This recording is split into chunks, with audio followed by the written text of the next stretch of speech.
Hi. അപ്പോൾ ഇന്നിവിടെ discuss ചെയ്യുന്നത് നമ്മുടെ lines written in early spring എന്ന് പറയുന്ന പോയത്തിൻ്റെ ക്വസ്റ്റ്യൻ ആൻസേഴ്സും അതുപോലെ അതിൻ്റെ ആക്ടിവിറ്റീസും അതിൻ്റെ ആൻസേഴ്സ് ഒക്കെയാണ് കേട്ടോ. അപ്പോൾ നമുക്ക് പോവാം, സ്റ്റാർട്ട് ചെയ്യാം. അപ്പോൾ അതിൽ നമ്മൾ ഫസ്റ്റ് ഡിസ്കസ് ചെയ്യുന്നത് ക്വസ്റ്റ്യൻ ആൻസേഴ്സ് ആണ്. അതിൽ ഫസ്റ്റ് ക്വസ്റ്റ്യൻ നോക്കൂ കേട്ടോ. What does the expression I sage reclined indicate about the poets state of mind? അപ്പോൾ അതിൽ കണ്ടില്ലേ, ഐ സാറ്റ് റിക്ലൈൻഡ്. അപ്പം സാറ്റ് എന്ന് ഇവിടെ എഴുതിയിരിക്കുന്ന സ്പെല്ലിംഗ് നിങ്ങൾ ശ്രദ്ധിച്ചോ? പോയത്തിൽ SATE എന്നാണ് കൊടുത്തിരിക്കുന്നത്. അതിൻ്റെ അർത്ഥം ശരിക്കും ഇരിക്കുക തന്നെയാണ് കേട്ടോ. അപ്പം അതൊരു പഴയ വേർഡാണ്. ഇന്ന് നമ്മൾ ആ വേർഡിൻ്റെ സ്പെല്ലിംഗ് യൂസ് ചെയ്യുന്നത് SAT, ഇരിക്കുക എന്നുള്ളത് SAT എന്നാണ്. ഇത് പഴയ വേർഡ് ആയതുകൊണ്ടാണ് SATE എന്ന് കാണാൻ പറ്റുന്നത്. ഓക്കെ, അപ്പം നമുക്ക് നോക്കാം.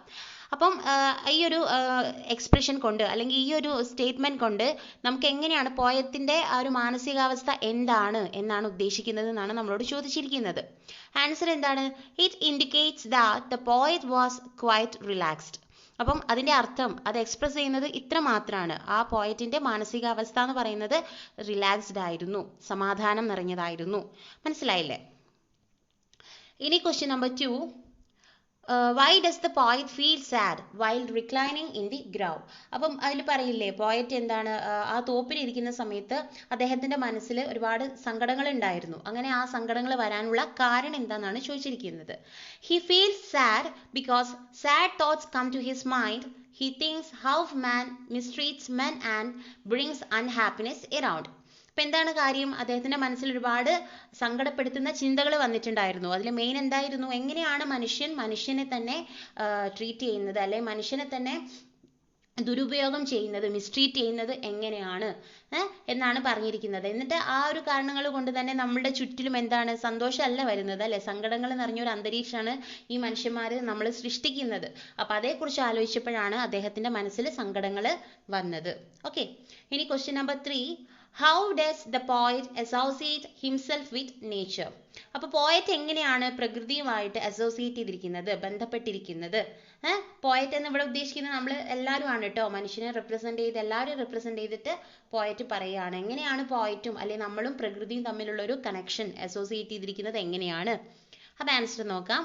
He associates himself with nature by thinking that his soul is linked with nature. അത്രയേ ഉള്ളൂ. എന്താണ് അദ്ദേഹം എങ്ങനെയാണ് ചിന്തിച്ചിരിക്കുന്നത്? പ്രകൃതിയും അതുപോലെ മനുഷ്യന്റെ ആത്മാവും എന്താണ്, കണക്റ്റഡ് ആണ്. മനസ്സിലായില്ലേ? അവരുടെ ആ രണ്ട് ആത്മാക്കൾ തമ്മിൽ എന്തുണ്ട്, ബന്ധിപ്പിച്ചിട്ടുണ്ട്. Nature and man share the same soul and they are connected. പ്രകൃതിയും മനുഷ്യനും ഷെയർ ചെയ്യുന്ന അല്ലെങ്കിൽ അവർക്കുള്ള സോൾ എന്ന് പറയുന്നത് എന്താണ്, സെയിം ആണ്. അത് രണ്ടും എന്താണ്, കണക്റ്റഡ് ആണ്. മനസ്സിലായില്ലേ? ബന്ധിപ്പിച്ചിരിക്കുകയാണ്.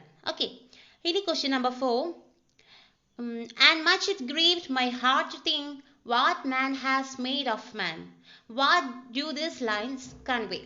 ഓക്കെ, അപ്പം അദ്ദേഹം പറയുന്നില്ലേ, എൻ്റെ ഹൃദയത്തെ ഏറ്റവും കൂടുതൽ നോവിക്കുന്ന വേദനിപ്പിക്കുന്ന കാര്യങ്ങൾ എന്താന്ന് വെച്ചാൽ മനുഷ്യനെ എങ്ങനെ പരിഗണിക്കുന്നു, അല്ലെങ്കിൽ മനുഷ്യൻ എങ്ങനെയാണ് മനുഷ്യനെ കാണുന്നത്, മനുഷ്യനോട് കാര്യങ്ങൾ ചെയ്യുന്നത്, ഇതേക്കുറിച്ചൊക്കെ ആലോചിച്ചപ്പോഴാണ് എനിക്ക് സങ്കടം വന്നത്. അപ്പം എന്താണ് ശരിക്കും ഈ ഒരു ലൈൻ അർത്ഥമാക്കുന്നത് എന്നാണ് ചോദിച്ചിരിക്കുന്നത്. These lines convey the sadness of the poet who sees how man mistreats his fellow beings. അപ്പം ഇത് പറയുന്നത് ഇത്രയേ ഉള്ളൂ. പോയറ്റ് മനസ്സിലാക്കുകയാണ്, അല്ലെ പോയറ്റ് കാണുകയാണ് എങ്ങനെയാണ് മനുഷ്യൻ തൻ്റെ സഹജീവികളോട് എങ്ങനെയാണ് പെരുമാറുന്നത്. അത് കാണുമ്പോഴാണ് ഈ പോയറ്റിന് ഈ സങ്കടങ്ങൾ വരുന്നത്. The wars and blood shed that man makes is against the principle of nature.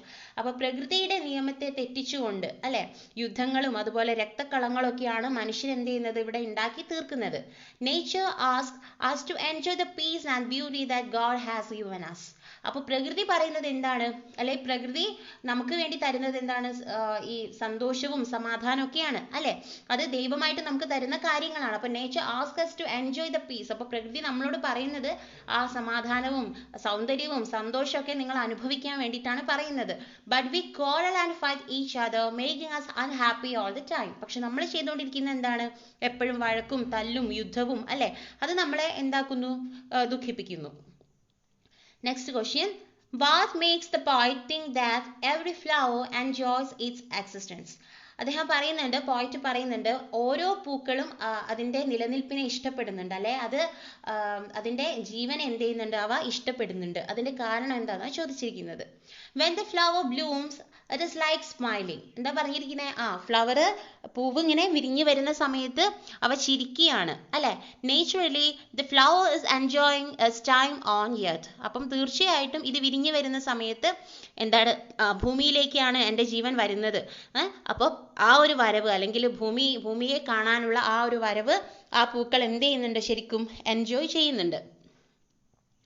It will not last long, but when it is alive, it enjoys its time, and that is why it opens its petals and gives a broad smile to all. അപ്പം എന്താ, ഈ flower എന്ന് പറയുന്നത് ഒരിക്കലും long lasting അല്ല, അല്ലേ? കുറച്ച് ആയുസുള്ള ഒരു സാധനമാണ് പൂവെന്ന് പറയുന്നത്. പെട്ടെന്ന് എന്താ, ഇപ്പം കൊഴിഞ്ഞു പോകും. പക്ഷേ അത് ജീവിക്കുന്ന ആ ഒരു സമയം അത് എന്ത് ചെയ്യുന്നുണ്ട്, അത് എൻജോയ് ചെയ്യുന്നുണ്ട്, അല്ലേ? ആ ജീവിക്കുന്ന മൊമെന്റ് എന്ന് പറയുന്നത് അതൊരുപാട് സന്തോഷിച്ചിട്ടാണ് എന്ത് ചെയ്യുന്നത്, ജീവിക്കുന്നത്.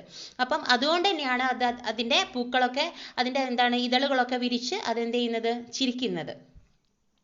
ഇനി question number 6. What is the nature's holy plan?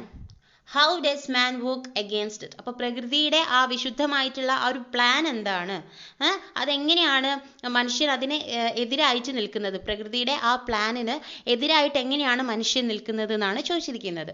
Nature's holy plan is to make everything and everybody happy, enjoying the good things that God has created.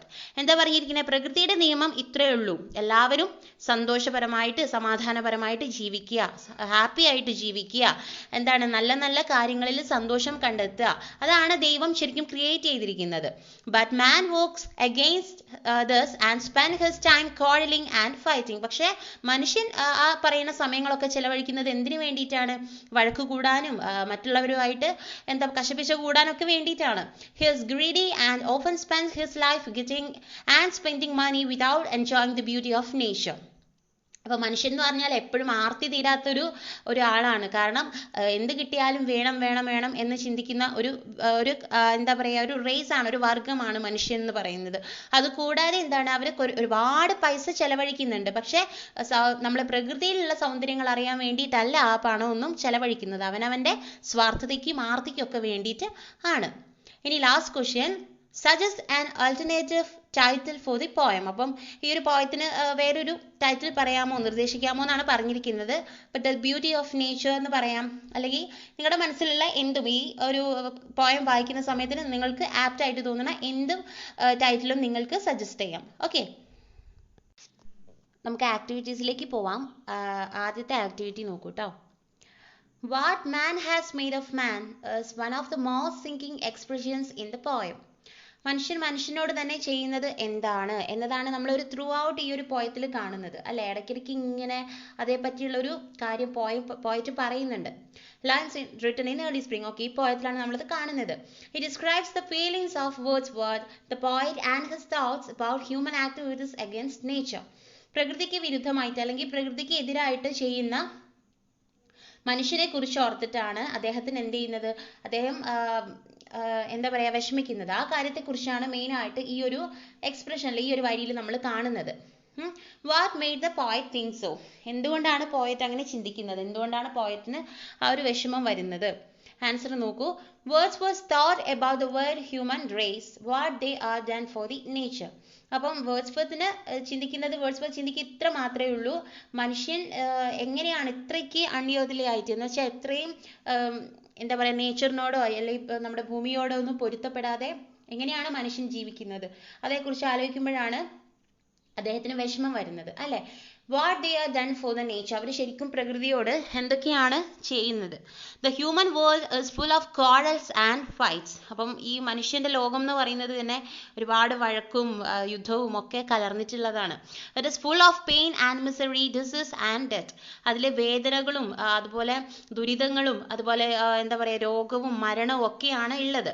The misery is caused by man himself as he does not love his fellow beings and help others. അപ്പം ഈ ഒരു ദുരിതങ്ങൾ ദുരന്തങ്ങളൊക്കെ ഉണ്ടാവാനുള്ള കാരണവും ആര് തന്നെയാണ്? ഈ കാര്യങ്ങളൊക്കെ ചെയ്തു കൂട്ടുന്ന മനുഷ്യൻ തന്നെയാണ്. കാരണം അവരുടെ സഹജീവികളെ എന്ത് ചെയ്യുന്നില്ല? സ്നേഹിക്കുന്നില്ല. അതുപോലെ മറ്റുള്ളവരെ സഹായിക്കുന്നില്ല, പ്രകൃതിയെ സ്നേഹിക്കുന്നില്ല, അല്ലെ? They destroy the nature for their selfish purposes. അവർ പ്രകൃതി എന്ത് ചെയ്യാണ്? അവരുടെ സ്വാർത്ഥ താല്പര്യങ്ങൾക്ക് വേണ്ടിയിട്ട് പ്രകൃതിയെ അവർ ദുരുപയോഗം ചെയ്യാണ്, നശിപ്പിക്കുകയാണ്. ഓക്കെ, ഇനി activity number 2. William Wordsworth's poem Lines Written in Early Spring is appealing to the readers because of its poetic devices. അല്ലെ, ഇദ്ദേഹത്തിന്റെ ഈ പോയത്തിൽ നമുക്ക് ഒരുപാട് പോയറ്റിക് ഡിവൈസസ് കാണാം. പോയത്തിൽ അതിന്റെ ഭംഗി കൂട്ടാനും സൗന്ദര്യം കൂട്ടാനും ഒക്കെ ആയിട്ട് അദ്ദേഹം ഒരുപാട് ടെക്നിക്സ് യൂസ് ചെയ്തിട്ടുണ്ട്, അല്ലെ? അപ്പം fill in the boxes with suitable examples from the poem. അപ്പം ഈ താഴെ കൊടുത്തിരിക്കുന്ന ബോക്സ് എന്ത് ചെയ്യാനാണ് പറഞ്ഞിരിക്കുന്നത്? നമ്മളോട് ഫില്ല് ചെയ്യാനായിട്ടാണ് പറഞ്ഞിരിക്കുന്നത്. അതിൽ എന്തൊക്കെ കാര്യങ്ങൾ വരുന്നുണ്ട്? പേഴ്സോണിഫിക്കേഷൻ വരുന്നുണ്ട്. പേഴ്സോണിഫിക്കേഷൻ എന്ന് പറഞ്ഞാൽ എന്താണ്? നമ്മുടെ ഇപ്പൊ ഈ ഒരു പോയത്തിലാണെങ്കിൽ പ്രകൃതി, അല്ലെ? പ്രകൃതിയെയാണ് ഒരു മനുഷ്യനായിട്ട് ഉപമിക്കുന്നത്. അപ്പൊ എന്തൊരു വസ്തുവിനെ, എന്തൊരു കാര്യത്തിനെയും മനുഷ്യനോട് താരതമ്യം ചെയ്യുമ്പോൾ, അല്ലെ മനുഷ്യനായിട്ട് ഉപമിക്കുന്ന സമയത്താണ്, മനുഷ്യനായിട്ട് ഉപമിക്കുന്ന സമയത്താണ് എന്ത് സംഭവിക്കുന്നത്? അതിനെ നമ്മൾ പേഴ്സോണിഫിക്കേഷൻ എന്ന് പറയുന്നത്. ഓക്കെ, അപ്പൊ ഈ ഒരു പോയത്തിൽ നിങ്ങൾ കണ്ടിട്ടുണ്ടായിരുന്നില്ലേ?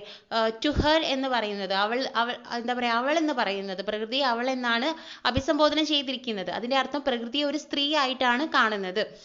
അതിനാണ് നമ്മൾ പേഴ്സോണിഫിക്കേഷൻ എന്ന് പറയുക. അപ്പൊ ഇവിടെ ടു ഹെർ ഫെയർ വർക്ക്സ്, കണ്ടില്ലേ? Her fair works. അപ്പം പ്രകൃതി എന്ന് പറയുന്നത് അവളുടെ എന്താണ്, നമ്മുടെ സ്ത്രീയുമായിട്ടാണ് ഉപമിച്ചിരിക്കുന്നത്.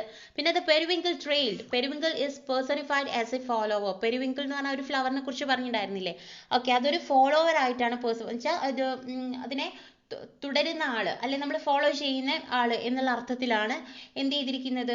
പെരിവിങ്കിളിനെ പറഞ്ഞത്. അപ്പൊ ഫോളോവർ എന്ന് പറയുന്നതും തീർച്ചയായിട്ടും എന്താ? ഹ്യൂമൻ ബീയിങ് തന്നെയാണ്, അല്ലെ? ഫോളോവർ, പിൻഗാമി. മനസ്സിലായില്ലേ? Then the flower enjoys the air. പിന്നെ ഫ്ലവർ എന്ത് ചെയ്യുന്നുണ്ട്? എയറിനെ എൻജോയ് ചെയ്യുന്നുണ്ട്. എന്ന് പറയാം, എൻജോയ് ചെയ്യാന്ന് പറഞ്ഞാൽ നമ്മൾ മനുഷ്യന്മാരല്ലേ എൻജോയ് ചെയ്യുക ശരിക്കും, അല്ലെ? അപ്പം ഈ ഫ്ലവറുടെ കാറ്റിനെ ആസ്വദിക്കുന്നു, എൻജോയ് ചെയ്യുന്നു എന്ന് പറയുമ്പോഴും ഫ്ലവറിനെ ഇവിടെ ഒരു മനുഷ്യനായിട്ട്, ഒരു പേഴ്സൺ ആയിട്ട്, ഒരു വ്യക്തിയായിട്ടാണ് എന്ത് ചെയ്തിരിക്കുന്നത്? ഉപമിച്ചിരിക്കുന്നത്. ഓക്കെ, ഇനി നെക്സ്റ്റ് യൂസ് ചെയ്തിരിക്കുന്നത് ഇമേജറി ആണ്. ഇമേജറി എന്ന് പറഞ്ഞു കഴിഞ്ഞാൽ നമ്മളൊരു പോയം വായിക്കുന്ന സമയത്ത് നമ്മുടെ മനസ്സിൽ കൂടെ അതിന്റെ ഒരു രൂപം, അല്ലെങ്കിൽ ചില വേർഡ്സ് കേൾക്കുമ്പോൾ നമുക്കത് കേൾക്കുന്ന പോലെ ആയിരിക്കും തോന്നുക. ചിലത് വിഷ്വൽ, ഇങ്ങനെ പറയുമ്പോൾ നമുക്കൊരു വിഷ്വൽ ഇമേജ് ആയിരിക്കും. ആ ഒരു പോയം വായിക്കുന്ന സമയത്ത് എന്തേ കാര്യങ്ങളെ കുറിച്ച് പറയുന്ന സമയത്ത് നമ്മുടെ മനസ്സിൽ വരിക അതിന്റെ ഒരു രൂപമായിരിക്കും, അല്ലെങ്കിൽ നമുക്ക് സൗണ്ട് കേൾക്കുന്ന പോലെ തോന്നും. മനസ്സിലായില്ലേ? അപ്പം ഇതിൽ അങ്ങനെ കുറച്ച് കൊടുത്തിട്ടുണ്ട്. The birds around me hopped and played എന്ന് പറഞ്ഞാൽ എന്താ? അതിന്റെ ചുറ്റിലും ഈ പക്ഷികൾ ഇങ്ങനെ ഓടിക്കളിക്കുകയാണ്, തത്തിക്കളിക്കുകയാണ്, തുള്ളിച്ചാടുകയാണ് എന്നൊക്കെ പറയുമ്പോൾ ഈ പോയം വായിക്കുന്ന സമയത്ത് നമ്മൾ അറിയാതെ ആ ഒരു സീൻ നമ്മുടെ മനസ്സിൽ കാണുന്നുണ്ട്. അതിനാണ് നമ്മൾ വിഷ്വൽ ഇമേജ് എന്ന് പറയുക. മനസ്സിലായില്ലേ? വായിക്കുന്ന സമയത്ത് നമ്മുടെ മനസ്സിലേക്ക് ആ ഒരു ഇമേജ് വരിക, അതിനെയാണ് നമ്മൾ ഇമേജറി എന്ന് പറയുന്നത്. I heard 1000 blended notes. അല്ലെങ്കിൽ ഞാൻ ഒരുപാട് സൗണ്ട് ഇങ്ങനെ കലർന്നിട്ടുള്ള ഒരു നല്ല സൗണ്ട്, ആയിരത്തോളം സൗണ്ടുകൾ ഞാൻ കേട്ടു എന്നാ പറയുന്നത്. ഓക്കെ, അത് ഓഡിറ്ററി ആണ്. അപ്പൊ ഇത് വായിക്കുന്ന സമയത്ത് 1000 സൗണ്ടുകൾ കേട്ടു എന്ന് പറയുമ്പോൾ നമ്മുടെ മനസ്സിൽ കൂടെ എന്തൊക്കെയൊക്കെ ശബ്ദങ്ങൾ ഇങ്ങനെ എന്താ പറയാ, നമ്മുടെ മുന്നിൽ കൂടെ പോകുന്ന പോലെ നമുക്ക് തോന്നും. അതിനെയാണ് നമ്മൾ ഓഡിറ്ററി ഇമേജ് എന്ന് പറയുന്നത് കേട്ടോ. Then visualന്റെ നെക്സ്റ്റ് ഒരു എക്സാമ്പിൾ ആണ് through primrose tufts in that green bower the periwinkle trail its wreath. അതിൽ പറയുന്നില്ലേ, പൂക്കളെ കുറിച്ച് പറയുന്നുണ്ട്, അല്ലെ? പ്രിംറോസ് അതിന്റെ ചെണ്ട്, അതിന്റെ കൂട്ടം എന്താണ് അവിടെ ഉണ്ട്. അതുപോലെ ഗ്രീൻ ബവർ എന്ന് പറയുമ്പോൾ പച്ചപ്പ് തീർത്ത ആ ഒരു സ്ഥലം, അവിടെ നിറയെ പൂക്കളുണ്ട്. അപ്പൊ പ്രിംറോസിന്റെ ഉള്ളിൽ കൂടെ നോക്കുമ്പോൾ നമ്മൾ ആ ഒരു പച്ചപ്പ് നിറഞ്ഞ ആ ഒരു പ്രദേശം കാണുന്നുണ്ട്, പൂക്കൾ കാണുന്നുണ്ട്. പെരുവിങ്കിൾ എന്ന് പറയുന്ന ആ ഒരു പൂക്കൾ കാണുന്നുണ്ട്. എല്ലാം കൂടെ ചേർത്തിട്ട് ഒരു പുഷ്പചക്രം ഉണ്ടാക്കണം എന്നൊക്കെ പറയുമ്പോൾ നമ്മുടെ മനസ്സിലും ആ ഒരു രൂപം വരുന്നുണ്ട്. Next imagery, the budding twigs spread out their fan to catch the breezy air. അത് പറയുമ്പോൾ നമ്മുടെ മനസ്സിൽ ശരിക്കും ആ ഒരു ഇമേജ് വരുന്നില്ലേ? എന്താണ് ഈ നമ്മുടെ ചെറിയ കൊമ്പുകൾ, ശാഖകൾ, അല്ലെ ഇങ്ങനെ മുളപൊട്ടി വരുന്ന ശാഖകൾ, അവരുടെ ആ ഇലകൾ എന്ത് ചെയ്യാണ്? തളിരിലകൾ കാറ്റിന് മുന്നിൽ ഇങ്ങനെ തുറന്ന് വെച്ചുകൊടുക്കുകയാണ്. നല്ല കാറ്റിനെ ആലിംഗനം ചെയ്യാൻ വേണ്ടിയിട്ട്, കാറ്റിനെ പിടിക്കാൻ വേണ്ടിയിട്ട് എന്നൊക്കെ പറയുമ്പോൾ അറിയാതെ നമ്മൾ അങ്ങനെ ഒരു സീൻ കണ്ടുപോകുന്നുണ്ട്, അല്ലെ? അപ്പം ഇതിനൊക്കെയാണ് നമ്മൾ ഇമേജറി എന്ന് പറയാ. ഇതൊക്കെയാണ് ഈ ഒരു പോയത്തിൽ നമ്മൾ ഇമേജറിക്ക് കാണുന്ന എക്സാമ്പിൾസ്. പിന്നെ അലിട്രേഷൻ എന്ന് പറഞ്ഞാൽ നിങ്ങൾക്ക് അറിയാലോ, ഇപ്പോൾ ഒരു സെന്റൻസ് കണ്ടില്ലേ, what man has made of മാൻ. അപ്പോൾ ആ ഒരു ലൈനിന്റെ പ്രത്യേകത എന്താണ്, അതിൽ എം എന്ന് പറയുന്ന ലെറ്റർ റിപ്പീറ്റ് ചെയ്ത് വരുന്നുണ്ട്, 3 വട്ടം വന്നു അല്ലേ. What man has made of മാൻ, അപ്പോൾ മാൻ മെയ്ഡ് മാൻ, അതിൽ എം എന്ന് കണ്ടില്ലേ. അപ്പോൾ റിപ്പീറ്റേഷൻ ഓഫ് ദി സൗണ്ട് അല്ലെ റിപ്പീറ്റേഷൻ ഓഫ് ദി സൗണ്ടിനാണ് നമ്മൾ എന്ത് പറയുന്നത്, അലിറ്ററേഷൻ എന്ന് പറയുന്നത്. ഏത് സൗണ്ടും ആവാം കേട്ടോ. അപ്പോൾ ഈ ഒരു പോയത്തിൽ നമ്മൾ കാണുന്നത് മ എന്ന സൗണ്ട് ആണ്, എം ആണ് റിപ്പീറ്റ് ചെയ്ത് യൂസ് ചെയ്തിരിക്കുന്നത്, അതിനെയാണ് നമ്മൾ അലിട്രേഷൻ എന്ന് പറയാം. ഓക്കെ, ഇതിൽ അതുപോലെ പോയത്തിൽ യൂസ് ചെയ്തിരിക്കുന്ന റൈം സ്കീം എന്താണ്, എ ബി റൈം സ്കീം ആണ് കേട്ടോ. എന്ന് പറഞ്ഞാൽ ഫസ്റ്റ് ലൈനും അതുപോലെ തേർഡ് ലൈനിൻ്റെയും എൻഡ് ഒന്ന് ശ്രദ്ധിച്ചാൽ മതിയാകും. അതുപോലെ സെക്കൻഡ് ലൈനിൻ്റെയും ഫോർത്ത് ലൈനിൻ്റെയും അവസാനം ഒന്ന് ശ്രദ്ധിച്ചാൽ അത് എന്താ പറയുക, പ്രൊനൗൺസ് ചെയ്യുന്ന സമയത്ത് നമുക്ക് സെയിം ആയിട്ട് ഫീൽ ചെയ്യും. അതിനെയാണ് നമ്മൾ റൈം സ്കീം എന്ന് പറയുന്നത്. Next, activity number 3. To have fair works did nature link the human soul that through me ran. These lines speak about man's vital relationship with nature. Discuss and write an appreciation of the poem. Okay. അപ്പോൾ പോയിറ്റ് പറയുന്നുണ്ട് പ്രകൃതിയും നമ്മളും നമ്മുടെ മനുഷ്യന്റെ ആത്മാവും തമ്മിൽ ഒരു കണക്ഷൻ ഉണ്ട് എന്ന് പോയിറ്റ് ഒരു ലൈനിൽ പറഞ്ഞിട്ടുണ്ട്. അത് ഉദ്ദേശിക്കുന്നത് എന്താ, പ്രകൃതിയും അതുപോലെ മനുഷ്യനും തമ്മിലുള്ള ആ ഒരു അഗാധമായ ബന്ധത്തെ കുറിച്ചാണ്. അപ്പോൾ ഇവിടെ നമ്മളോട് ചെയ്യാൻ പറഞ്ഞിരിക്കുന്നത് ഈ പോയത്തെ കുറിച്ചൊരു അപ്രിസിയേഷൻ ഉണ്ടാക്കാൻ വേണ്ടിയിട്ടാണ് കേട്ടോ. അപ്പോൾ നോക്ക്, the poet says that while sitting reclined on a woodland grove, his mind was filled with several thoughts. അപ്പോൾ പോയറ്റ് അവിടെ തോപ്പിലിരിക്കുകയാണ്, ആ സമയത്ത് അദ്ദേഹത്തിന്റെ മനസ്സിൽ ഒരുപാട് ചിന്തകൾ വരുന്നുണ്ട്.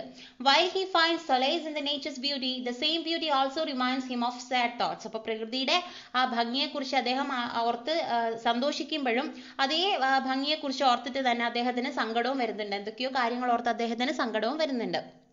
The speaker appreciates the nature for her god-like abilities of linking a human soul to herself but he also feels grief while thinking about how cruelly man has separated himself from Mother Nature.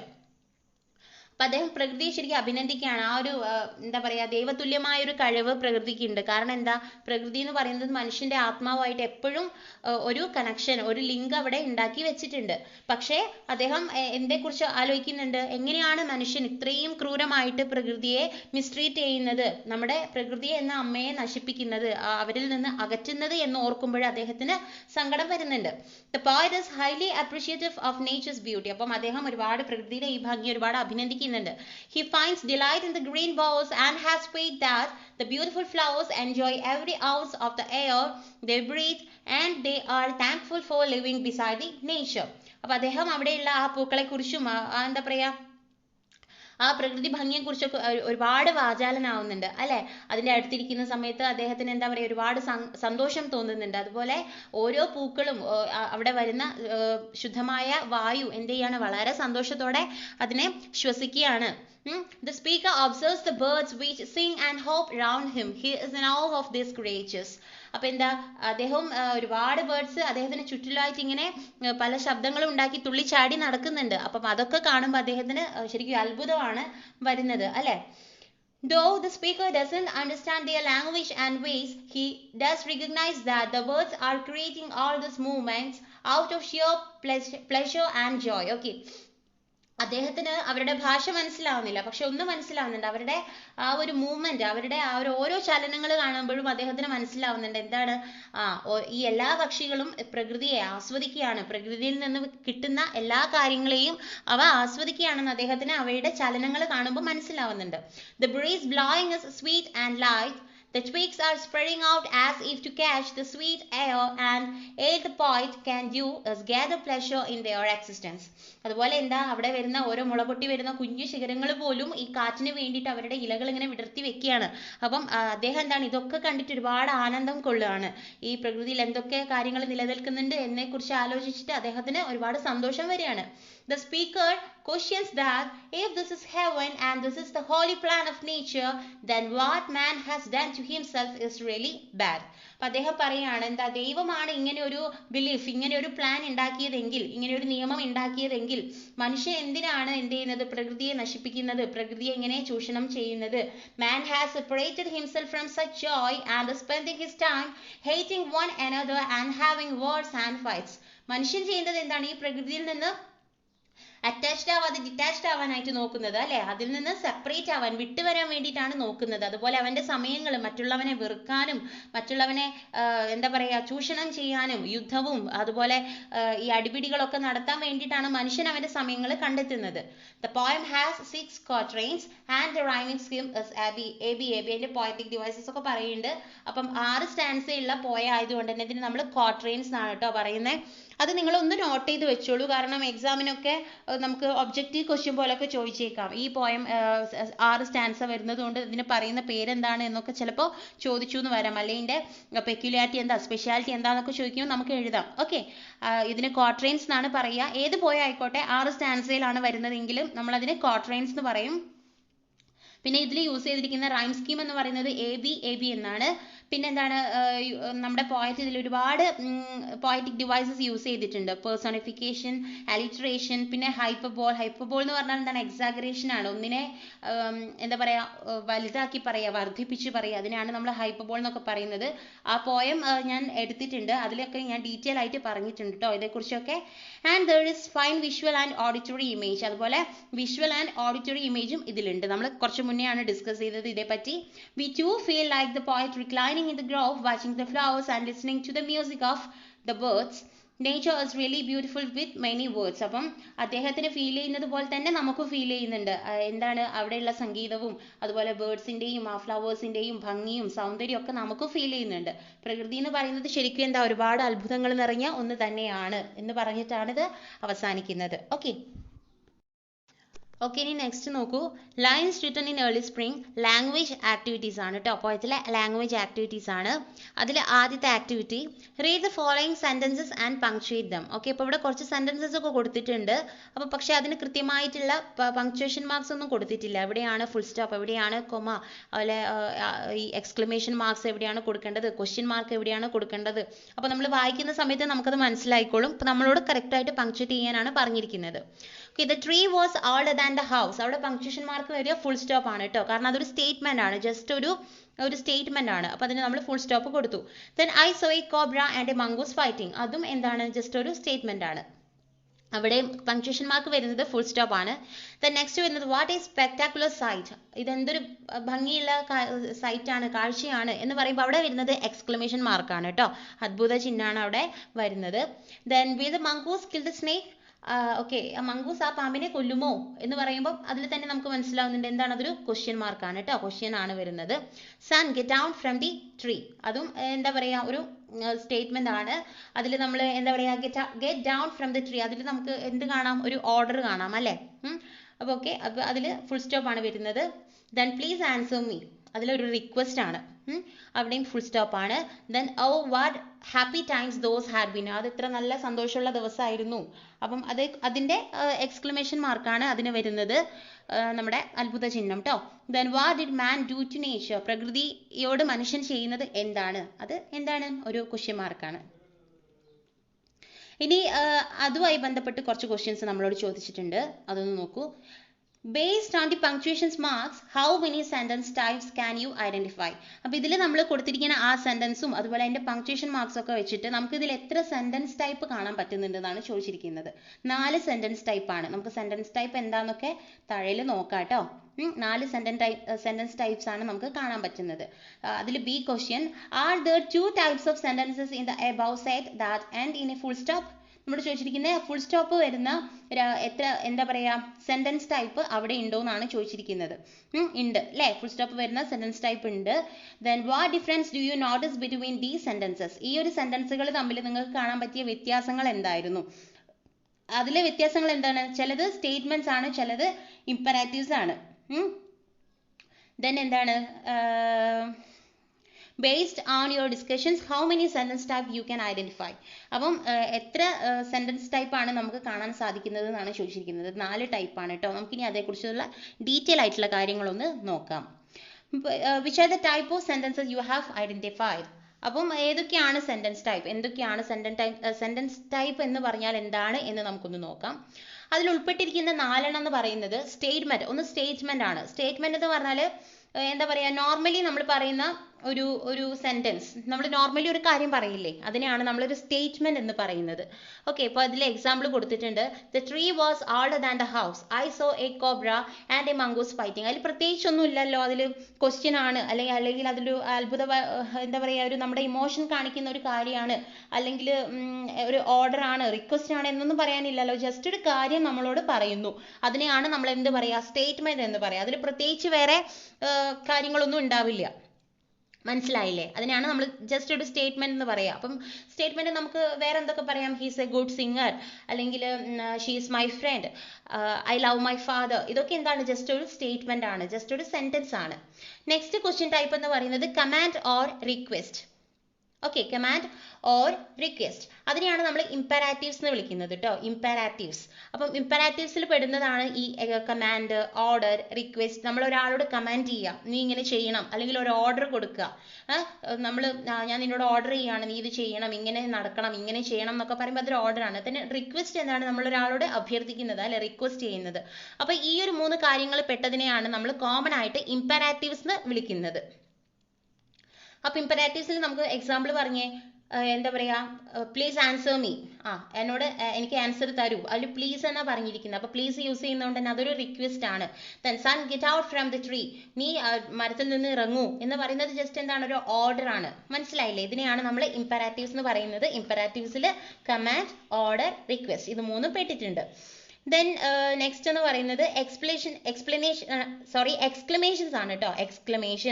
Exclamation ആണ് നമ്മുടെ മറ്റേ എന്താ പറയാ, നമ്മൾ പറയുന്ന ഈ അത്ഭുത ചിഹ്നം എന്ന് പറയുന്നത്, exclamation mark. Okay, what is spectacular sight, oh what happy times those had been. നമ്മൾ മുകളിൽ കണ്ട സെയിം സെന്റൻസ് ആണ്. എക്സ്ക്ലമേഷൻ എന്ന് പറഞ്ഞാൽ sentences that express emotions and feelings. Okay, നമ്മുടെ ഇമോഷൻസ് അല്ലെങ്കിൽ നമ്മുടെ ഫീലിങ്സിനെ നമ്മൾ എക്സ്പ്രസ് ചെയ്യുന്നതിനാണ് എക്സ്ക്ലമേഷൻ എന്ന് പറയാം. നമ്മൾ അത്ഭുതത്തോടെയാണ് ആ കാര്യങ്ങൾ പറയുന്നത്, അല്ലെ, അയ്യോ അതെന്തൊരു ഭംഗിയാണ് എന്ന് പറയുമ്പോൾ അവിടെ വരുന്ന നമ്മുടെ ഫീലിംഗ് എന്താണ്? അതൊരു അത്ഭുതമാണ്. അല്ലെങ്കിൽ വേറെ എന്ത് കാര്യം ആയിക്കോട്ടെ, നമ്മൾ പറയുന്ന സമയത്ത് അവിടെ നമ്മുടെ ഒരു ഫീലിംഗ് ആണ് വരുന്നത്, നമ്മുടെ ഇമോഷൻ ആണ് വരുന്നത്.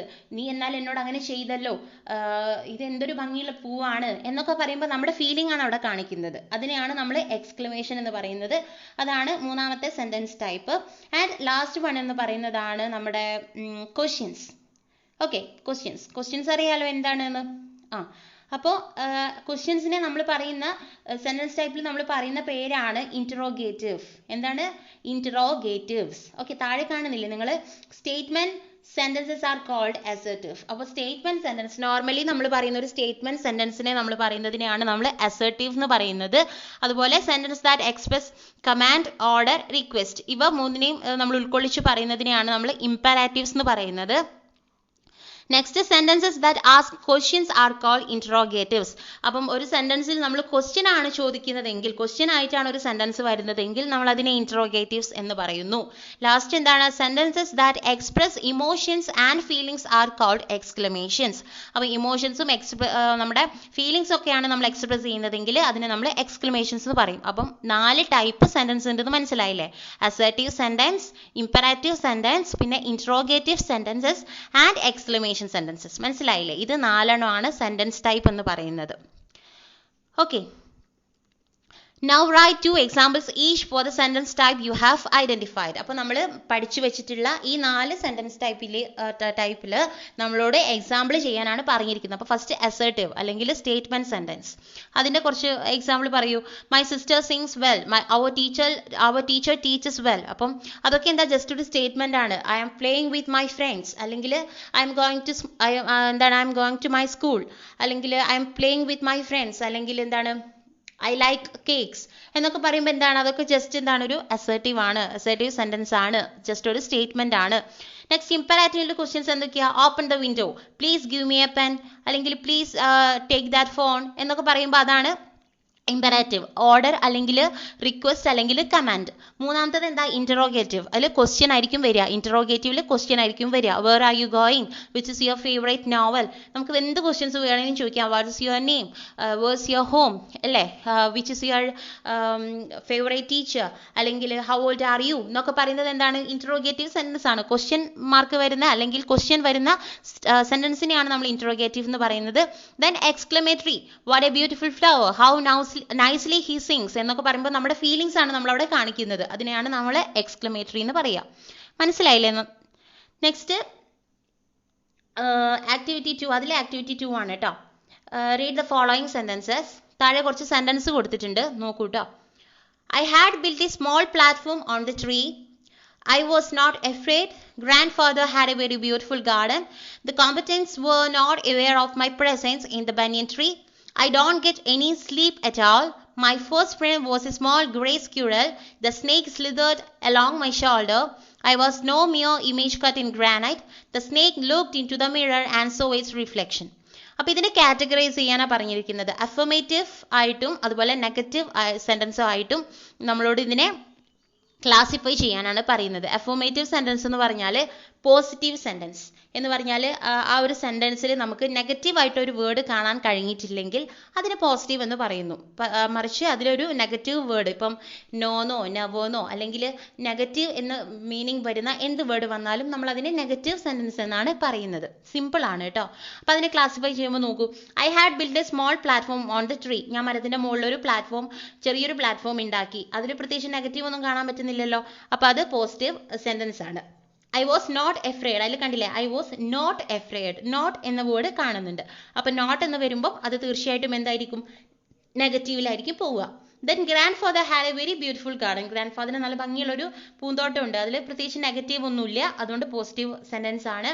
Next, the competence were not aware of my presence in the banyan tree. അതിൽ നോട്ട് എന്ന് വരുന്നുണ്ട്, നെഗറ്റീവ് വേർഡാണ്. Next, I don't get any sleep at all. എനിക്ക് ഉറക്കം കിട്ടിയിട്ടില്ല. ഐ ഡോണ്ട് എന്ന് പറഞ്ഞാൽ എന്താ, ഐ ഡു നോട്ട് അല്ലേ. അപ്പോൾ അവിടെയും നോട്ട് വന്നിട്ടുണ്ട്, അപ്പം നെഗറ്റീവ് സെൻറ്റൻസ് ആണ്.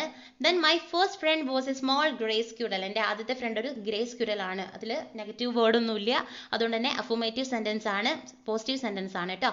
Next, the house was not electrified. അതിൽ നോട്ട് വന്നിട്ടുണ്ട്, സോ നെഗറ്റീവ് സെൻറ്റൻസ് ആണ്. Then the snake slithered along my shoulder. അപ്പം എൻ്റെ ഷോൾഡറിലൂടെ സ്നേക്ക് ഇഴഞ്ഞു പോയി എന്ന് പറയുമ്പോൾ അതിൽ നെഗറ്റീവ് വേർഡൊന്നുമില്ല, സോ പോസിറ്റീവ് ആണ്. I was no mere image cut in granite. അല്ല, ഐ വാസ് നോ വന്നിട്ടുണ്ട്, സോ നെഗറ്റീവ് ആണ്. The snake looked into the mirror and so it's reflection. Snake മിററിൽ നോക്കി അതിൻ്റെ റിഫ്ലക്ഷൻ കണ്ടു. അതിൽ നെഗറ്റീവ് വേർഡൊന്നും ഇല്ലാത്തതുകൊണ്ട് തന്നെ അത് അഫർമേറ്റീവ് സെൻറ്റൻസ് ആണ്. അപ്പോൾ sentences which state positive facts are called affirmative or positive sentences. അപ്പോൾ സെൻറ്റൻസിൽ നമുക്കൊരു പോസിറ്റീവ് ആയിട്ടുള്ള ഒരു കാര്യം കാണാൻ കഴിഞ്ഞിട്ടുണ്ടെങ്കിൽ അതിനെയാണ് നമ്മൾ അഫർമേറ്റീവ് അല്ലെങ്കിൽ പോസിറ്റീവ് സെൻറ്റൻസസ് എന്ന് പറയുന്നത്. അതുപോലെ sentences that express negative ideas are called negative sentences. അതിൽ സെൻറ്റൻസിൽ നെഗറ്റീവ് ഐഡിയാസ് ആണ് എക്സ്പ്രസ് ചെയ്യുന്നതെങ്കിൽ, കാണിക്കുന്നതെങ്കിൽ നമ്മൾ അതിനെ നെഗറ്റീവ് സെൻറ്റൻസ് എന്ന് പറയും. വളരെ സിമ്പിൾ ആണ് കേട്ടോ. നമ്മളൊരു സെൻറ്റൻസ് വായിക്കുമ്പോൾ അതിൽ നമുക്കൊരു നെഗറ്റീവ് വേർഡ് ഐഡൻറ്റിഫൈ ചെയ്യാൻ കഴിഞ്ഞാൽ അതൊരു നെഗറ്റീവ് സെൻറ്റൻസ് ആണ്. അല്ലാത്ത പക്ഷം അതൊരു പോസിറ്റീവ് അല്ലെങ്കിൽ അഫർമേറ്റീവ് സെൻറ്റൻസ് ആണ്. Okay, now look at the following sentence. ഇനി താഴെ കുറച്ച് സെൻറ്റൻസ് കൊടുത്തിട്ടുണ്ട്, അതൊന്ന് നോക്കൂട്ടോ. Grandfather rarely smoked a pipe. The maid would hardly clean the garden. He could scarcely control his joy. I will seldom pray for you. There are few snakes in the garden. There is little water in the pond. Identify the words that make the sentences negative. അപ്പോൾ ഈ കൊടുത്തിരിക്കുന്ന sentence അത്രയും negative sentence ആണ്. അപ്പം നെഗറ്റീവിനെ നമ്മൾ no, not, നെവോ എന്നല്ലാതെ വേറെയും ഒരുപാട് വേർഡ്സ് യൂസ് ചെയ്യുന്നുണ്ട്. ഇപ്പോൾ കണ്ടില്ലേ, ഫസ്റ്റ് സെൻറ്റൻസിൽ റെയർലി എന്ന് പറയുന്ന വേർഡാണ് ഇവിടെ നെഗറ്റീവ് വേർഡായിട്ട് യൂസ് ചെയ്തിരിക്കുന്നത്. ഒക്കെ ഇതിന് മീനിങ് വരുന്നത് സെയിം ആണ് കേട്ടോ. അപ്പോൾ റെയർലി എന്ന് പറയുന്നത് ഒരു നെഗറ്റീവ് വേർഡാണ്. എന്താ, grand father rarely smoked A pipe എന്ന് പറഞ്ഞാൽ ശരിക്കും അർത്ഥം എന്താണ്? ഗ്രാൻഡ് ഫാദർ ഒരിക്കലും സ്മോക്ക് ചെയ്യാറില്ല, പുകവലിക്കാറില്ല എന്നാണ് അർത്ഥം. അപ്പോൾ റയർലി എന്ന് പറയുന്നത് അവിടെ ഒരു നെഗറ്റീവ് വേർഡാണ്. The maid would hardly clean the garden.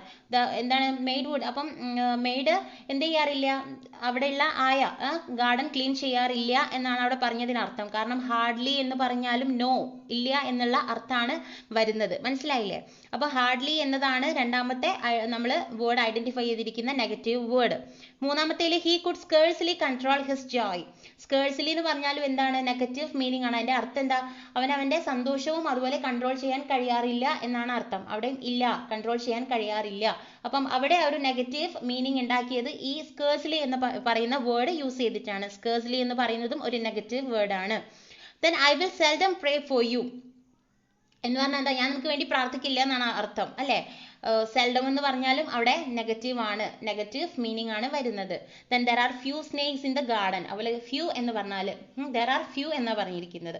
അപ്പോൾ ഫ്യൂ എന്ന് പറഞ്ഞാലും അതൊരു നെഗറ്റീവ് വേർഡ് ആണ് കേട്ടോ. Sense there are A new എന്ന് പറയുമ്പോൾ അവിടെ കുറച്ച് എന്നുള്ള അർത്ഥം ഫ്യൂ എന്നുള്ളതിന് വരും. അപ്പോൾ നിങ്ങൾ തീർച്ചയായിട്ടും നിങ്ങൾക്കൊരു ഡൗട്ട് തോന്നും, ഫ്യൂ എന്ന് പറഞ്ഞാൽ കുറച്ച് എന്നല്ലേ അർത്ഥം എന്ന്. അതായത് ഫ്യൂ എന്ന് പറയുമ്പോൾ ഓക്കെ അത് വരും, പക്ഷേ എ ഫ്യൂ എന്ന് ചേർക്കുമ്പോഴാണ് അത് വരുന്നത്. അല്ലാത്ത പക്ഷം വെറും ഫ്യൂ എന്ന വേർഡ് യൂസ് ചെയ്യുമ്പോൾ അതിൻ്റെ അർത്ഥം ഇല്ല എന്ന് തന്നെയാണ് കേട്ടോ. അപ്പോൾ അവിടെ യൂസ് ചെയ്തിരിക്കുന്നത് ഫ്യൂ ആണ്.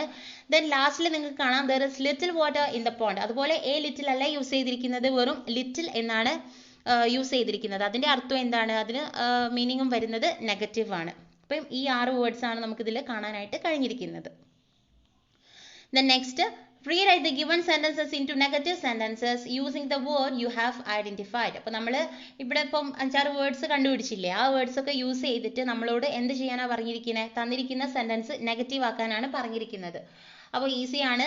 Most of the students read their text books at home. എല്ലാ സ്റ്റുഡൻസും എന്ത് ചെയ്യാറുണ്ട്, അവരുടെ വീട്ടിൽ നിന്ന് ഒരു ഭൂരിപക്ഷം സ്റ്റുഡൻസും ബുക്സ് വായിക്കാറുണ്ട്. അപ്പം അത് നെഗറ്റീവ് ആക്കുമ്പോൾ എങ്ങനെയാണ്, most of the students hardly read text books at home. Hardly ചേർക്കുമ്പോൾ അവിടെ നെഗറ്റീവ് ആയി. Then the boys do daring task. അതിൽ രണ്ടാമത്തേൽ നമ്മൾ നെഗറ്റീവ് വേർഡ് യൂസ് ചെയ്തിരിക്കുന്നത് റയർലി എന്നാണ് കേട്ടോ. The boys rarely do daring task. മൂന്നാമത്തേത് ഇറ്റ് റെയിൻസ് ഹെവിലി. അതിൽ മൂന്നാമത്തേൽ നമ്മൾ കൊടുത്തിരിക്കുന്ന ഇറ്റ് സെൽഡം റെയിൻസ് ഹെവിലി. അപ്പം നാലാമത്തേത് the students have completed their work. The students have completed their work. അതിൽ നമ്മൾ നെഗറ്റീവ് ചേർക്കുമ്പോൾ few students have completed their work. കണ്ടില്ലേ, ഫ്യൂ കൊടുക്കുമ്പോഴത്തേക്ക് അത് നെഗറ്റീവായിട്ട് മാറി. ആരും വർക്ക് കംപ്ലീറ്റ് ചെയ്യുന്നില്ല എന്ന് വരുന്നു. മനസ്സിലായില്ലേ, ഫ്യൂ എന്ന് പറഞ്ഞതിൻ്റെ അർത്ഥം മനസ്സിലായില്ലേ. Next the boys play on the ground. അത് നെഗറ്റീവ് ആയപ്പോൾ the boys seldom play on the ground വന്നപ്പോൾ നെഗറ്റീവ് ആയി. I write letters to my friends. I scarcely write letters to my friends. അപ്പം ഈസി ആണ്. ഈ വേർഡൊക്കെ യൂസ് ചെയ്തപ്പോൾ എന്തായി, ആ പോസിറ്റീവ് വേർഡ് എന്നുള്ളത് പോസിറ്റീവ് സെന്റൻസ് എന്ന് പറയുന്നത് നെഗറ്റീവ് സെന്റൻസ് ആയിട്ട് മാറി. Next, rewrite the following affirmative sentences as negative sentences without changing their meaning. Okay, ഇപ്പം നമുക്ക് കുറച്ച് സെന്റൻസ് തന്നിട്ടുണ്ട്. ഇവിടെ പറഞ്ഞിരിക്കുന്നത് നമ്മൾ ആ സെന്റൻസിനെ മാറ്റണം, നെഗറ്റീവ് സെന്റൻസ് ആക്കണം. പക്ഷേ ആ തന്നിരിക്കുന്ന സെന്റൻസിന്റെ അർത്ഥം മാറാനായിട്ട് പാടില്ല.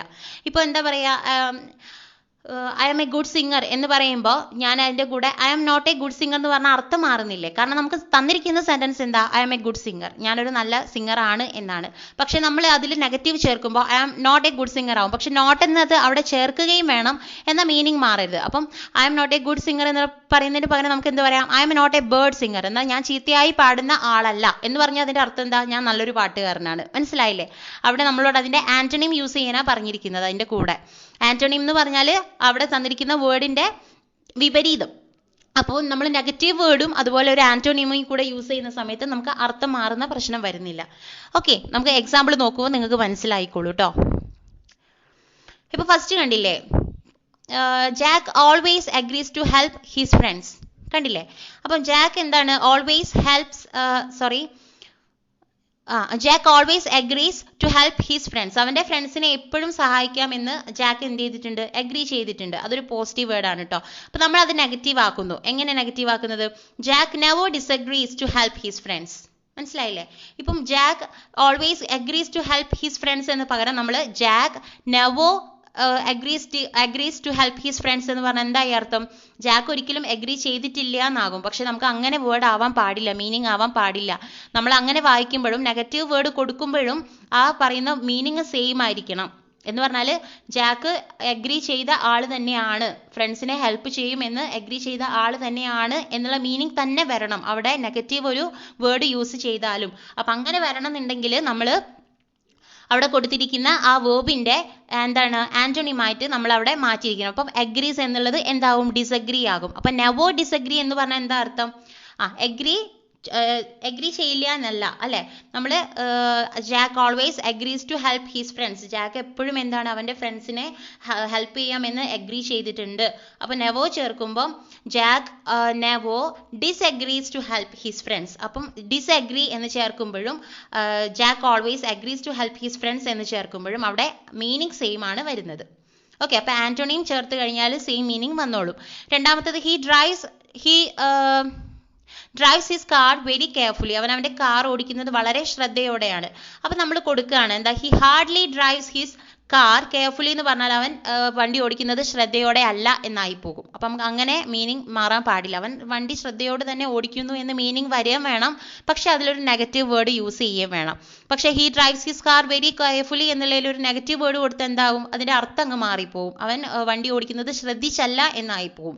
അപ്പം അങ്ങനെ ആവാതിരിക്കാൻ വേണ്ടി കെയർഫുള്ളി എന്ന വാക്കിന്റെ എന്ത് ചെയ്യണം, നമ്മൾ ആന്റണിമാണ് യൂസ് ചെയ്യേണ്ടത്. അപ്പോൾ അൺകെയർഫുള്ളി. മനസ്സിലായില്ല? അപ്പം അവിടെ നെഗറ്റീവ് വന്നാലും പ്രശ്നമില്ല. എന്താണ്, he hardly drives his car very uncarefully എന്ന് പറഞ്ഞാലും he drives his car very carefully എന്ന് പറഞ്ഞാലും സെയിം മീനിങ് ആണ്. അണ്ടർസ്റ്റാൻഡ്? ഇനി മൂന്നാമത്തേത്, Stella is prettier than Mary. അപ്പോൾ സ്റ്റെല്ല മേരിയേക്കാൾ സുന്ദരിയാണ് എന്ന് പറയുമ്പോൾ നമുക്ക് സെന്റൻസ് എങ്ങനെ മാറ്റാം? Stella is not unattractive than Mary. അപ്പം പ്രെറ്റി എന്നുള്ളതിന്റെ ഒരു ആന്റണി വിപരീതമായിട്ട് നമുക്ക് അൺഅട്രാക്റ്റീവ് എന്ന വേർഡ് യൂസ് ചെയ്യാം. നെക്സ്റ്റ് നാലാമത്തേത്, they have accepted the invitation. അത് നാലാമത്തെ നമുക്ക് they have not rejected the invitation. accepted ന്റെ എന്താ പറയുക, ആന്റണിമാണ് rejected. Okay. Next, a fox is cleverer than a jackal. അപ്പൊ അഞ്ചാമത്തെ എന്ത് കൊടുക്കാം? a fox is not slow than a jackal. Slow എന്ന് പറഞ്ഞാൽ ക്ലെവറിന്റെ നെഗറ്റീവ് ആണെന്ന് പറഞ്ഞാൽ അത്ര ബുദ്ധിമാനല്ല എന്നുള്ള അർത്ഥമാണ് വരുന്നത്. a fox is clever. അപ്പോൾ ഒരു ജാക്കലിനേക്കാളും ബുദ്ധിയുള്ളവനാണ് ഒരു കുറുക്കൻ എന്നാണ് പറഞ്ഞിരിക്കുന്നത്. അപ്പൊ അവിടെ നമ്മൾ a fox is not cleverer than a jackal എന്ന് പറഞ്ഞാൽ എന്താണ്, ജാക്കലിനേക്കാളും എന്താ പറയാ, ബുദ്ധി ഇല്ലാത്ത ഒന്നാണ് കുറുക്കൻ എന്നായി പോവുക അർത്ഥം. അപ്പൊ അവിടെ ക്ലെവറിന്റെ ആന്റണിയും നമ്മൾ യൂസ് ചെയ്യണം. അത് വരുന്നത് സ്ലോ എന്നാണ് ഞാൻ അവിടെ യൂസ് ചെയ്തിരിക്കുന്നത്. ഓക്കെ, ആന്റണിംസ് കുറേ വരുന്നുണ്ട് കേട്ടോ, നിങ്ങൾക്ക് ഒന്ന് സെർച്ച് ഒക്കെ ചെയ്ത് നോക്കിയാൽ കിട്ടും. Next, this shop sells expensive articles. അത് നെഗറ്റീവ് ആവുക എങ്ങനെയാണ്? This shop never unsells expensive articles. സെൽസിന്റെ ആന്റണിയുമാണ് അൺസെൽസ്. കൂടാതെ നമ്മൾ അവിടെ നെവർ എന്ന് യൂസ് ചെയ്യുകയും ചെയ്തിട്ടുണ്ട്. She always keeps her room tidy. അപ്പം അതിന്റെ വേർഡ് മാറ്റുമ്പോൾ she never keeps her room untidy. Okay. Next, he is polite to everyone. അത് he is never unpolite to everyone. Next എന്താ, he is very industrious. അത് he is rarely very lazy. Next വരുന്നത്, he is always late for his class. അത് word മാറ്റുമ്പോൾ he is never early for his class. Okay. ഇനി നമുക്ക് next activity നോക്കാം.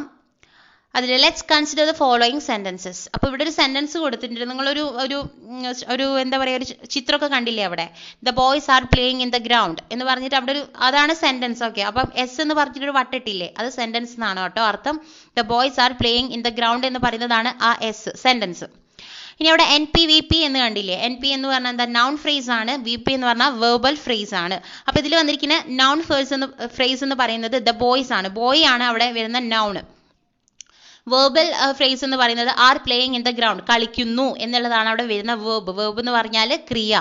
Okay. Noun എന്ന് പറഞ്ഞാൽ നാമം. ഇവിടെ വരുന്ന നാമം ദ ബോയ്സ് എന്നാണ്. വേർബ് വരുന്നത് ആർ പ്ലേയിങ് എന്നാണ്. മനസ്സിലായില്ലേ? അപ്പൊ നൗണിൽ തന്നെ, ആ ഒരു നൗൺ ഫ്രേസിൽ തന്നെ ദ ബോയ്സ് എന്നുള്ളത് നിങ്ങൾക്ക് സ്പ്ലിറ്റ് ചെയ്യാം. കാരണം ദി എന്ന് പറഞ്ഞാൽ ഒരു ആർട്ടിക്കിൾ ആണ്.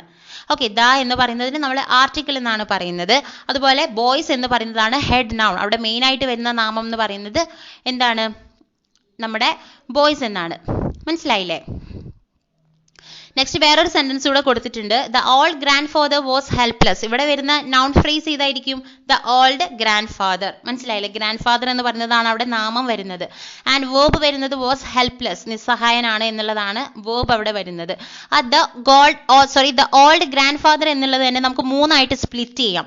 അതിൽ ദി എന്ന് പറയുന്നത് ആർട്ടിക്കിൾ ആണ്. ഓൾഡ് എന്ന് പറയുന്നത് അഡ്ജക്റ്റീവ് ആണ്. അഡ്ജക്റ്റീവ് എന്ന് പറഞ്ഞാൽ ഒരു കാര്യത്തെ നമ്മൾ ഒന്ന് എന്താ പറയാ, കാണിക്കാൻ വേണ്ടിയിട്ട്. ഇപ്പം ഗ്രാൻഡ് ഫാദർ ഓൾഡ് ആണെന്നല്ലേ പറയുന്നത്. അപ്പോൾ അവിടെ ഇപ്പം ഓൾഡിന് പകരം എന്താണ്, യങ് ആവുമ്പോഴും അത് അദ്ദേഹത്തിന്റെ ഒരു അപ്പിയറൻസിനെ, അദ്ദേഹത്തിന്റെ രൂപത്തിനെ, സ്വഭാവത്തിനെ കാണിക്കുന്ന കാര്യമാണ് അല്ലെ. അതിനെയാണ് നമ്മൾ അഡ്ജക്റ്റീവ് എന്ന് പറയുന്നത്.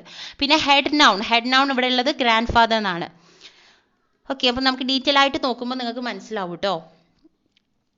A noun phrase can either be a single word or more than one word. ഒരു നൗൺ ഫ്രേസ് എന്ന് പറയുന്നത് ചിലപ്പോൾ ഒരു സിംഗിൾ വേർഡ് ആയിരിക്കും. എന്ന് പറഞ്ഞാൽ ഒരു നൗൺ മാത്രമേ ഉണ്ടാവൂ. ചിലപ്പോൾ ബോയ് അല്ലെങ്കിൽ ഒരു നെയിം, എന്താ പറയാ, ഒരു അനിത എന്ന് പറയുന്ന ഒരു നെയിം, അങ്ങനെയൊക്കെ മാത്രമേ ഒരു നൗൺ ഫ്രേസിൽ ഉണ്ടാവുള്ളൂ. അല്ലെങ്കിൽ എന്താ, ഒന്നിൽ കൂടുതൽ വേർഡും ഉണ്ടാവും. ഇപ്പൊ നമ്മൾ നേരത്തെ ദി ബോയ്സ് എന്ന് വായിച്ചില്ലേ, അപ്പൊ അതിൽ ദ ബോയ്സ് എന്ന് പറയുന്നതിൽ ബോയ് എന്ന് പറയുന്നത് ഒരു നൗൺ ആണ്, നാമമാണ്. പക്ഷേ അവിടെ ദി എന്ന് കൂടെ ചേർത്തിട്ടുണ്ട്. അപ്പം 2 വേർഡ് വന്നില്ലേ, ബോയിന്റെ കൂടെ ദി എന്ന് പറയുന്ന വേർഡും കൂടെ വന്നു. അപ്പം അങ്ങനെയും നൗൺ ഫ്രേസിൽ വരാം എന്നാണ് പറയുന്നത്. അപ്പൊ നൗൺ ഫ്രേസിൽ മെയിൻ ആയിട്ട് ഒരു നൗണും വരാം, അതിന്റെ കൂടെ ചിലപ്പം എന്താ പറയാ, നൗണിന്റെ കൂടെ വേറെ വേർഡ്സും വരാം. അതിനെ നമ്മൾ എന്ത് പറയും, നൗൺ ഫ്രേസ് എന്നാണ് പറയുന്നത്. അതിൽ കണ്ടില്ലേ, ഹെഡ് നൗൺ പ്ലസ് മോഡിഫയർ. അപ്പോൾ ഒരു വേർഡിനെ മോഡിഫൈ ചെയ്യാൻ വേണ്ടിയിട്ട് നമ്മളൊരു വേർഡ് യൂസ് ചെയ്യും.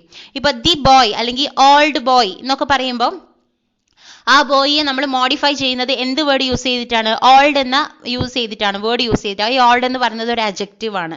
മനസ്സിലായില്ലേ? അപ്പോൾ ഒരു നൗൺ ഫ്രേസിൽ ചിലപ്പോൾ ഒരു എന്താ പറയാ, സിംഗിൾ വേർഡും ആവാം, അല്ലെങ്കിൽ ചിലപ്പം ഒരുപാട് വേർഡ്സും ആകാം. ആ 2 വിധത്തിലും എന്ത് ചെയ്യാം, ഒരു നൗൺ ഫ്രേസിൽ വരാനുള്ള സാധ്യത ഉണ്ട്.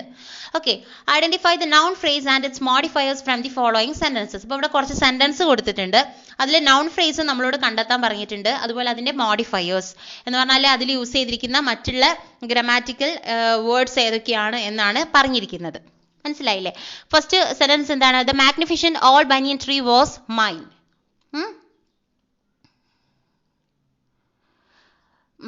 ഓക്കെ, അതിൽ the magnificent old banyan tree was mine എന്ന് പറയുന്നതിൽ ദി എന്ന് പറയുന്നത് എന്താണ്, ആർട്ടിക്കിൾ ആണ്.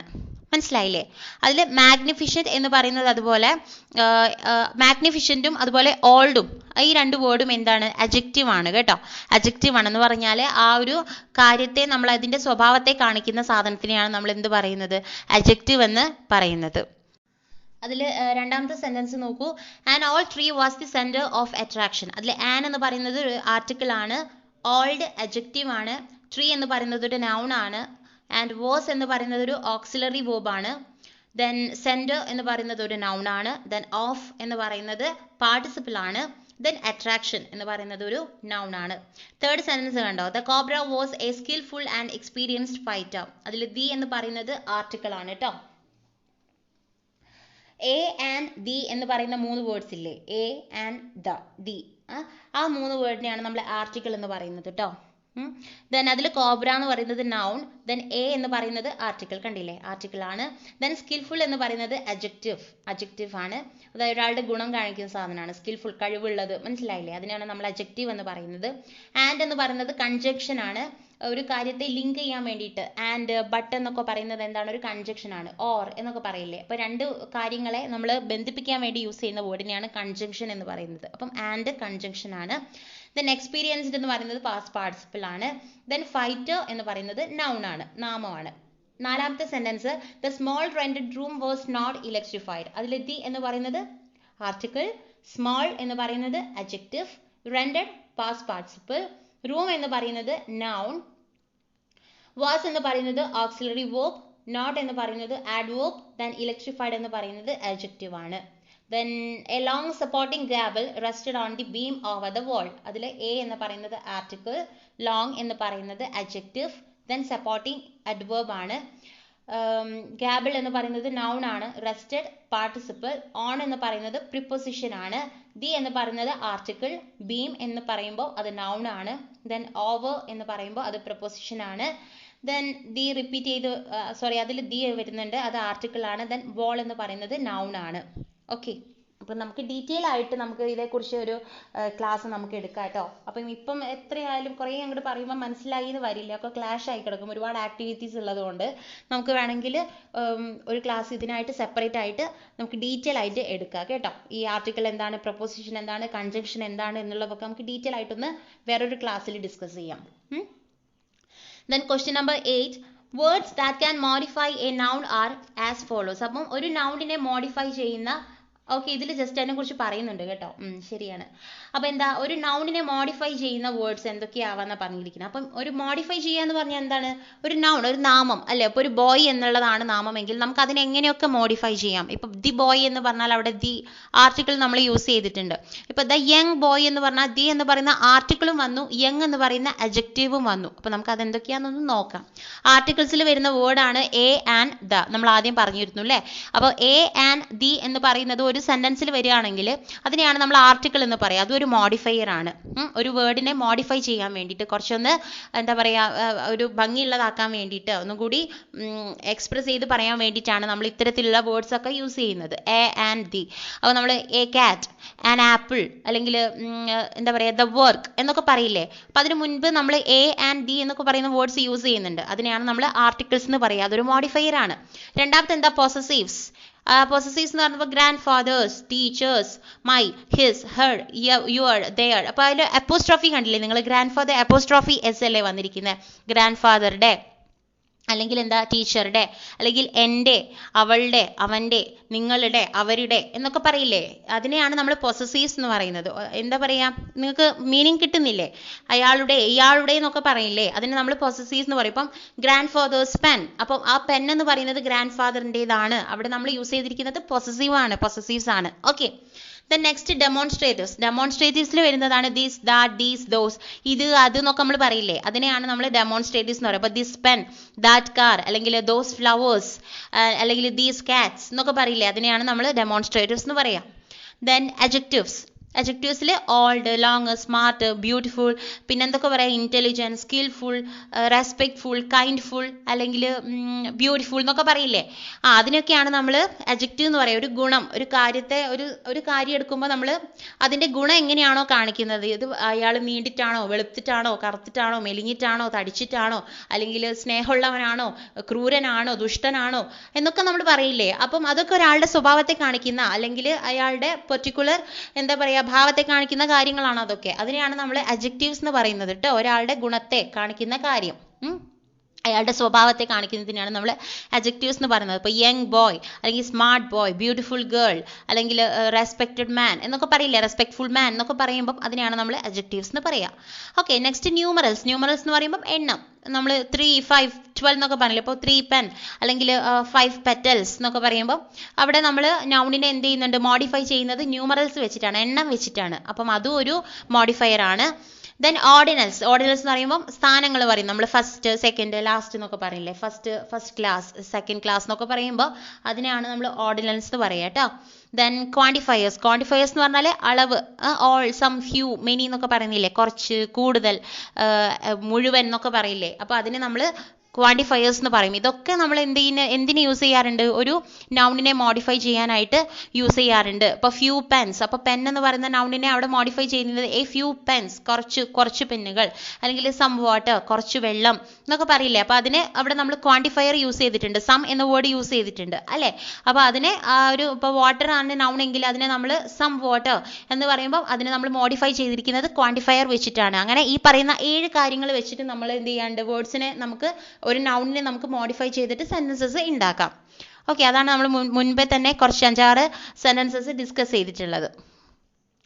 Articles, possessives and demonstratives are called determiners. അപ്പം ഈ ആർട്ടിക്കിൾസും അതുപോലെ പൊസസീവ്സും അതുപോലെ ഡെമോൺസ്ട്രേറ്റീവ്സും നമ്മൾ പറഞ്ഞ 3 കാര്യം ഒന്ന് നോക്കിയാൽ മതി. ഈ 3നെയും ഇൻക്ലൂഡഡ് ആയിട്ട് നമ്മൾ പറയുന്നതാണ് ഡിറ്റർമിനേഴ്സ് എന്ന് പറയുന്നത് കേട്ടോ. Sometimes A quantifier can appear before A determiner. അപ്പോൾ ചില സമയത്ത് ഒരു ക്വാണ്ടിഫയർ എന്ന് പറയുന്നത് ഒരു ഡിറ്റർമിനറിനേക്കാൾ എന്ന് പറഞ്ഞാൽ ആർട്ടിക്കിൾസിനേക്കാൾ, അല്ലെങ്കിൽ പൊസസീവിനേക്കാളും, അല്ലെങ്കിൽ ഡെമോൺസ്ട്രേറ്റീവ്സിനേക്കാളൊക്കെ മുൻപിൽ ചിലപ്പോൾ ഒരു ക്വാണ്ടിഫയർ വന്നേക്കാം, യൂസ് ചെയ്തേക്കാം എന്നൊക്കെയാണ് പറയുന്നത്.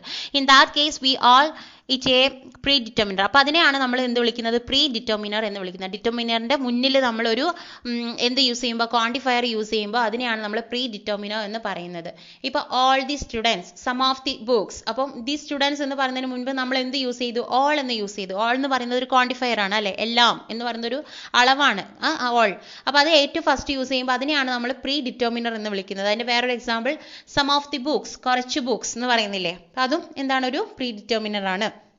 നമുക്ക് ഡീറ്റെയിൽ ആയിട്ട് വേണമെങ്കിൽ ഇതിൻ്റെ ഒരു സെപ്പറേറ്റ് ക്ലാസ് വേണമെങ്കിൽ വെക്കുക കേട്ടോ. അപ്പോൾ അതിൽ ഞാൻ കുറച്ചുകൂടെ വ്യക്തമായിട്ടൊക്കെ നിങ്ങൾക്ക് പറഞ്ഞു തരുന്നതാണ്.